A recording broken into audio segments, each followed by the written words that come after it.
కార్తీక పురాణము 22వ అధ్యాయము పురంజయుని విజయము.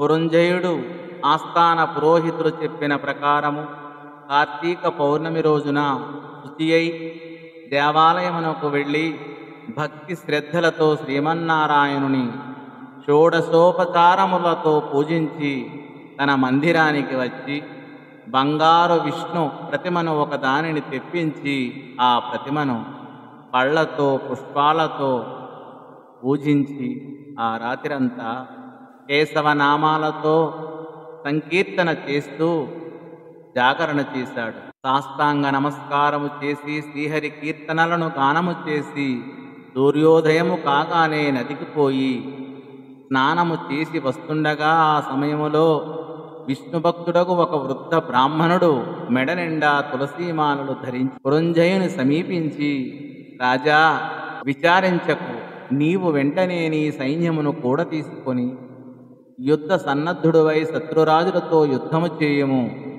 నీ రాజ్యము నీకు దక్కును అని దీవించి అదృశ్యుడయ్యాడు.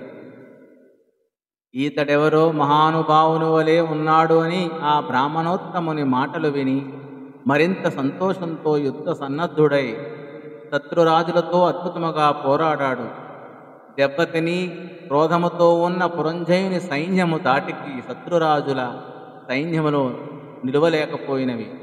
అదియునుగాక శ్రీమన్నారాయణుడు పురంజయుని విజయానికి అన్ని విధములా సహకరించాడు. ఆ యుద్ధములో కాంభోజాది భూపాల రాజులు ఓడిపోయి వెనుదిరిగి పారిపోయారు. పురంజయుడు విజయము పొంది తన రాజ్యమును తిరిగి సంపాదించుకొన్నాడు. శ్రీమన్నారాయణుని కటాక్షమునకు పాత్రులైన వారికి శత్రుభయము ఉండదు. విషం త్రాగినను అమృతమేయగును. ప్రహ్లాదునికి తండ్రి విషాన్ని ఇవ్వగా శ్రీహరిని ప్రార్థించి తాగగా అది అమృతమైనది.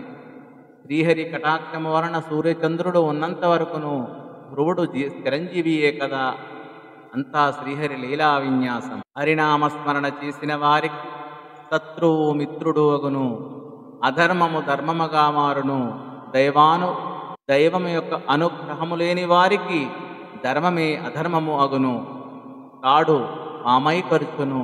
కార్తీక మాసమంతయో నదీ స్నానము చేసి దేవాలయంలో దీపారాధన చేసినచో అన్ని ఆపదలో పటాపంచులగును. కార్తీక వ్రతం ఆచరించి సర్వేశ్వరుడైన శ్రీ మహావిష్ణువును పూజించిన వారికి సమస్త పాపాలు నశించి కష్టాలు అన్నీ తీరి జన్మాంతరం వైకుంఠ ప్రాప్తి కలుగును. విష్ణుభక్తి ప్రభావము వర్ణనాతీతము. వ్యాసుడు, అంబరీషుడు, శౌనకాది మహర్షులు మరెందరో రాజాదిరాజులు కూడా విష్ణుభక్తిచే ముక్తిని పొందారు. భక్తవత్సరుడైన శ్రీహరి సదా పుణ్యాత్ములను కంటికి రెప్పవలే కాపాడుచుండును. శ్రీమన్నారాయణుడు సర్వాంతర్యామి, 1000 సూర్య భగవానుల తేజస్సు కలవాడు, నిరాకారుడు, నిర్వికల్పుడు, నిత్యానందుడు, నీరజాక్షుడు, పద్లోకములను తనయందు నిలుపుకొని కాపాడుతున్న మహానుభావుడు. అటువంటి శ్రీ మహావిష్ణువునకు అతి ప్రియమైన కార్తీక మాస వ్రతమును భక్తి శ్రద్ధలతో ఎవరు చేయుదురో వారి ఇంట శ్రీ మహావిష్ణువు లక్ష్మీ సమేతుడై కొలువు ఉంటాడు. ఆ ఇల్లు సిరి సంపదలతో తొలతూగును.